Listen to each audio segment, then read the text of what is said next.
அஸ்ஸலாமு அலைக்கும். Welcome to Fasila's Islamic world.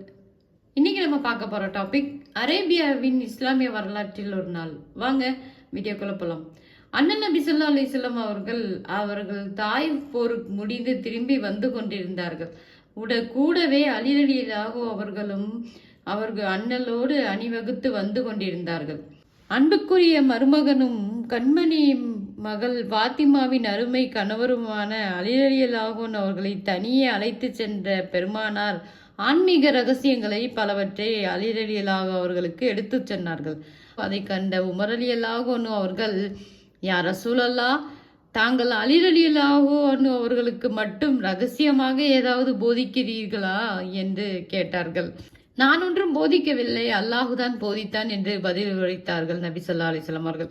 அதாவது, நானாக எதுவும் சொல்லவில்லை, அல்லாஹ்வின் நாட்டம் அலி அவர்களுக்கு சில ஆன்மீக ரகசியங்களை சொல்ல வேண்டும் என்பது அவன் நாட்டப்படியே அது நிகழ்ந்தது என்பது அதன் விளக்கம். அப்படி அன்னலாரிடம் இருந்து ஆன்மீக ரகசியங்களை எல்லோரும் பெற்றுவிடவில்லை, அல்லாஹு நாடியவர்களுக்கு மட்டுமே அது கிடைத்தது.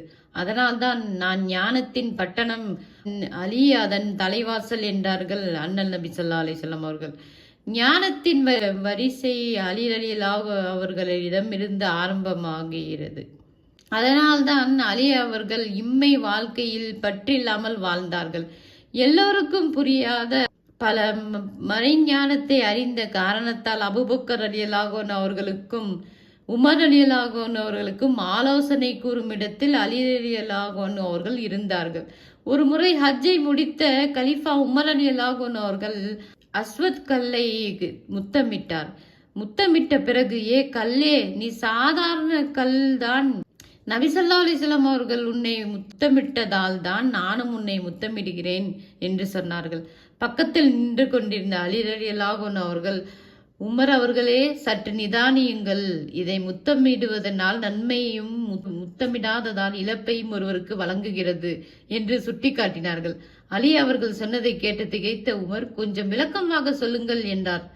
ஆன்மீக உலகில் அல்லாஹ்விடம் நாம் செய்த சத்திய பிரமாணம் இந்த கல்லில் வாயினுள் வைக்கப்பட்டுள்ளது, அதனைத்தான் நாம் முத்தமிடுகிறோம், கல்லை அல்ல என்று அலி ரலியல்லாஹு அவர்கள் விளக்கம் சொன்னார்கள். அதை கேட்ட தனது தவறுக்கு மனம் வருந்திய உமர் ரலியல்லாஹு அவர்கள், அலி இல்லாது இருந்தால் உமர் அழிந்திருப்பான் என்று சொன்னார்கள். தொடரும் இந்த பயணம். இந்த வீடியோ பிடிச்சிருந்தா லைக் பண்ணுங்க, ஷேர் பண்ணுங்க, கமெண்ட் பண்ணுங்க. அஸ்ஸலாமு அலைக்கும் வரஹ்மத்துல்லாஹி வபரகாத்துஹு.